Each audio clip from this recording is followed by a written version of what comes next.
পেহেলগাঁও হামলার কড়া সমালোচনা ট্রাম্পের। কাশ্মীর সমস্যা হাজার বছরের পুরনো, তবে এই ধরনের হামলা সত্যিই নিন্দনীয়। আমি দুই দেশেরই খুব ঘনিষ্ঠ, দুই দেশের প্রধানকেই চিনি, আশা করছি ওরা সমস্যার সমাধান বের করতে পারবে। মন্তব্য মার্কিন প্রেসিডেন্ট ডোনাল্ড ট্রাম্পের।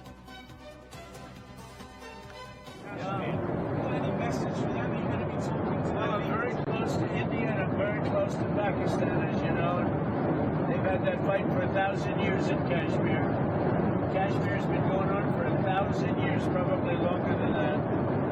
And it was a bad one yesterday. It was a bad one. Over 30 people. Are you concerned that there's now tensions on the border between them? Are you concerned that how we continue? No, there have been tensions on that border for 1,500 years.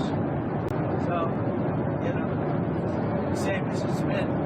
But they'll get it figured out one way or the other. I'm sure that I know both leaders. There's great tension between Pakistan and India, but there always has been.